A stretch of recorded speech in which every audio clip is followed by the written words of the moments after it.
গাইসরা একটা message drop করতেছি তোমাদেরকে।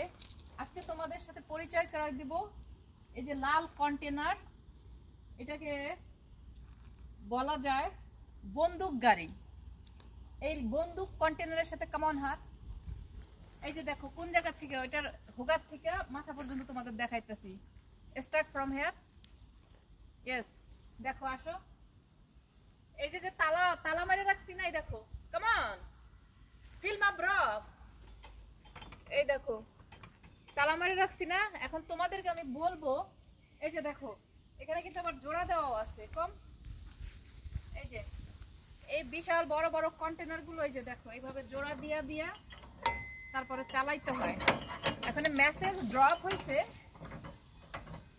এই যে যে কমন কমন আমাদের কাম ফ্রম মে। এই যে দেখো আমাদের যে কুত্তা লেগের হাসু কুত্তা আছে না, হ্যাঁ, যাকে আমরা জনগণ চাই না, মন থেকে দিল থেকে চাই না, হ্যাঁ, কিন্তু বিষয় হয়েছে তার যে কুত্তা লীগ কতটি সাওয়াল পাওয়াল আছে না, ওই যে ছাত্রলীগ, তারা কিছু হইলেই নান চাক্কু পিস্তল তারপরে বড় বড় রান্দাও এইগুলা নিয়ে বের হয়। হ্যাঁ, আর আমরা সাধারণ জনগণ, আমাদের ছাত্রছাত্রীরা আছি, হেরা কি করি, এমন এক একটা একটু লাড়ি নিয়ে বেরোই, মানে হেটা দিয়ে একটা মশাও মারা যায় না।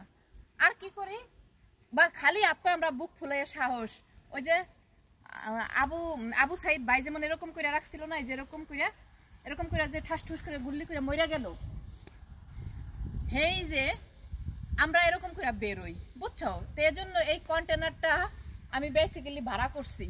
আমি বাংলাদেশে এটা বইরা অস্ত্র পাঠাবো আমার ভাই বোনের গল্লিগা। তোমরা কি কও? হেলাগ আর একটা কথা কয়ে দিতেছি, দেখো তোমরা যে বলো বিচার নাই দুনিয়াতে, আল্লাহর বিচার সব জায়গায় আছে। মানুষ করে তাড়াতাড়ি, আল্লাহ করে ধীরে ধীরে। সেটা কেমন? তোমরা কি একটা ভিডিও তো এটা ভাইরাল হয়েছে দেখছো, একটা স্টুডেন্টে পুলিশ জানোয়াররা যে ল্যাংটা কইরা গাড়ির থেকে নামাই দিছিল, মানে মরা লাশ এমন করে ল্যাংটা করে তার ইজ্জতটাও দেখাই দিছিল। হ্যাঁ, আর কয়দিন পরই দেখো হারুনের ভগা কিন্তু ভাইরাল হয়ে গেছে, লিঙ্ক ভাইরাল হয়েছে। তার মানে এবার বোঝো, অবশ্যই বিচার আছে আল্লাহ পাকের। হারুন এমন ভাবে ভাইরাল করছে, হ্যাঁ, ওরে এখন সবাই দেখলে থু থু এরকম করে। তো চলো, এই যে দেখো কত সুন্দর। এখন তোমরা কি বলো? তোমাদের পরামর্শ ছাড়া তো এটা পাঠাতে পারবো না। হ্যাঁ, পাঠাবো? এই যে এই অস্ত্র কন্টেনারটা কি পাঠাই দেবো নাকি? তোমাদের জন্য এই মেসেজটা ড্রপ, এবং কে কি কার কি মতামত সবাই কিন্তু জানাবা। ওকে।